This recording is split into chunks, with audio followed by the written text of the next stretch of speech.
I've been using tRPC for a while now and it's been awesome, but I recently found a new library that promises to be a replacement with a few more first-party features, oRPC. If you know tRPC, you'll get up to speed with oRPC just as fast, and I'll talk about the key differences. If you don't know either one yet, let me show you the awesome world of type-safe end-to-end APIs right after you ping that YouTube API and hit subscribe. To focus on the differences from tRPC, I'm going to quickly set up oRPC so you can see how similar it is in setup and usage, and then I'll talk about the key differences. Now, my demo is going to be on Next.js, but oRPC actually has tons of integrations for anywhere that you need it. To start out, I'm going to create a really simple procedure. To do that, we import OS from oRPC/server, then we can use that to create our procedures. As you can see, I'm creating one here that has some input validation that takes in a Zod schema. This can be any standard schema library though, so Zod, archetype, validbot, and so on. And then once we've done that, we can go ahead and use our handler, and this is where we place the business logic of our function. So we can use arguments here from the validated input that we've just taken in, and we can use that in whatever function that we want. In my case, I'm just returning hello and then the name that's being provided. Once we've got that, we need to create our router. Now this is going to be a plain JavaScript object. The object is just going to map the key to the procedure. So in my case, I'll have a route called hello here, which maps to a hello world procedure. Next, we need to create the server. Now this is the part that's going to be different based on the integration that you're doing. Since I'm on Next.js, all I need to do is create an API route that has our handler in it. So you can see we have handler here, is new RPC handler, and then we pass it the router that we just created, so it knows about the hello procedure. Then we have handle request here, which we're passing to Next.js to handle our get, post, put, patch, and delete requests. And you can see this is just really simple as well, where we say handler.handle, pass through the request, and then some options here like the prefix that we're using. In my case, that's /RPC. So I have source app RPC, and then just a catch-all for everything that's going to be sent to this route. Once we've got that, the last step is to create the oRPC client so we can actually call these procedures. Now to do that, we need to set up an RPC link. All this is doing is establishing the communication between the client and the server using the RPC protocol. So that's just going to be new RPC link here, imported from oRPC client and fetch.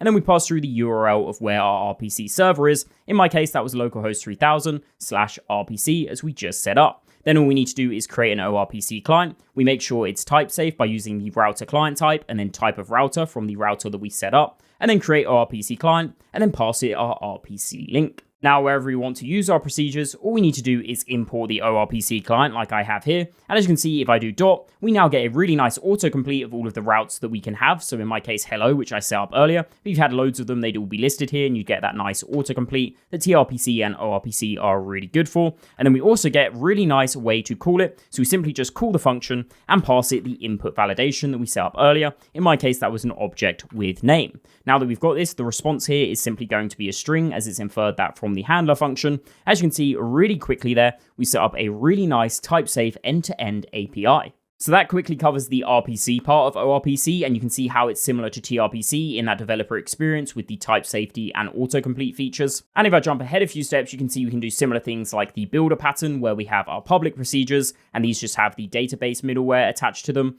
And then if we want a protected procedure route, we can take that public procedure route so it has the database connected to it, and then attach another piece of middleware for authentication to make sure all procedures going to this one are authenticated. Then when we want to use these, you can see we can just call public procedure and then do our normal input, output, and handler. And then if we want the protected one, we can just use the protected procedure. So again, pretty similar to tRPC in that case. So what does oRPC do better than tRPC? Well, the first one is OpenAPI Support. That's what the O in oRPC stands for, and it's one of the core reasons for the library being created. It really makes it super easy to create OpenAPI compliant APIs. The library lets you generate the spec from the procedures, but even cooler is the integration with Scala. If I use this block of code here on a Next.js route, I get beautiful, interactive OpenAPI reference documentation. You can see we have a really nice interface here at /API that I just set up. And then you can see we have our authentication endpoints that I added, planets endpoints that I added. And if we click into these, you can see the name is required, email. We see how we could implement this into our own application. So this is really nice for an end user of your API. You can select any language that you want here, and you can even test it out with the built-in API client. So if I use test request here, hit send, you can see we can already see the response inside of here. What's really cool as well is this supports any authentication that you might want to set up to. So at the top, we could pass in a bearer token if we had a protected route. And Scala supports pretty much all of the authentication types that you would need. To support this, the only change you might want to make to your procedures is to use the .route function to define your method and path for the OpenAPI spec. And you can also pass through things like summary and tags. Then you also might want to define your output, so you get automatic OpenAPI spec generation, and here you just want to pass through what the output schema is going to be. I've also used the Zod Smart Coercion plugin that automatically converts inputs to the expected type without modifying the input schema, so I don't need to use z.coerce everywhere. oRPC is an absolute must switch to then if you want this level of OpenAPI support. Now, there was a previous way to do this in tRPC using a plugin, but that's been unmaintained for a while. I have seen a new plugin though called tRPC to OpenAPI, so maybe it can do it, but oRPC has this all first party. The next feature of oRPC that I love is the error handling system. Now, you can still throw boring old JavaScript errors, but they actually offer a specialized oRPC error class. So I have a procedure here called find planet, and obviously it just needs to find a planet from the database based on an ID. But obviously it might not exist, so we want to throw a not found error. To do that, all we need to do is say if there is no planet, throw new oRPC error, so this is the specialized class, and then we provide our error code. So in this case, it's nicely typed. You can see all of the available options here, all of the typical ones you'd expect, like bad gateway, bad request, and so on. I'm going to go ahead and choose not found again, and then you can pass through a custom message and other data if you want as well. Any standard error options. That's the normal approach for throwing errors, but for a more advanced experience, you can actually define the error types using the errors method. As you can see here on that find planet procedure, we define our .errors method here, and then I pass through the not found one. This allows me to provide it with a message, and then also validate the schema that's being passed through as our error message data. In my case, I'm just expecting it to be an object with an ID, and that's going to be a number, so the ID of the planet that we were trying to find.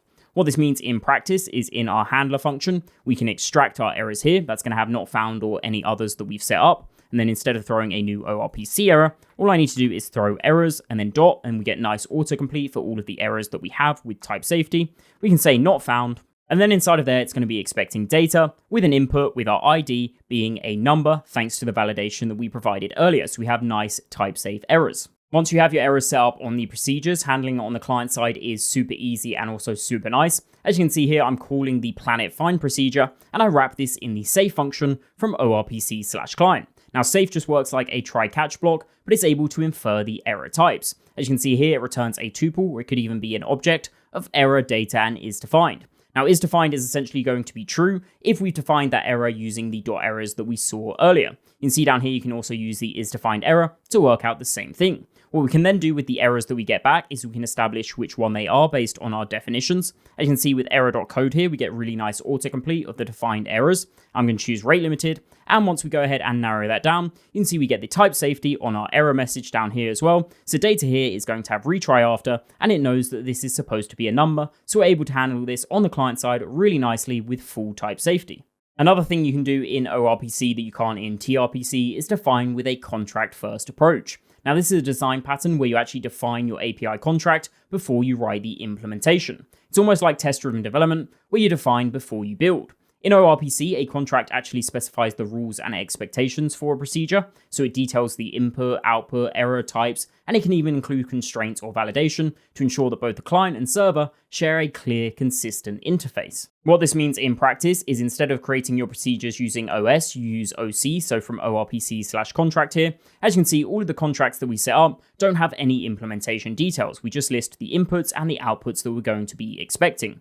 Then down at the bottom, we just define our contract, similar to the router, except each key here is just mapping to a different contract. Once the contract is defined, you then go ahead and implement this using the implement function from oRPC/server. As you can see, now all we need to do to actually create our procedures is just say os.planet.list, so whichever contract we're going to implement, then the handler, and now the input is going to be validated thanks to the contract that we set up earlier, and also the output. So if I change this here, you can see that it's going to throw a type error. Then all you need to do is piece that all back together in a router, and you use this as we have before. This is one of those features that if you get it, you'll absolutely love that you can do this in oRPC, but personally, I don't do this approach often. Those are just some of the features that make oRPC absolutely awesome and that tRPC doesn't have. There's loads more though, like built-in plugins for cores, batching, retrying, limiting, and there's even TanStack query support, not just for React, but also for Vue, Svelte, and Solid.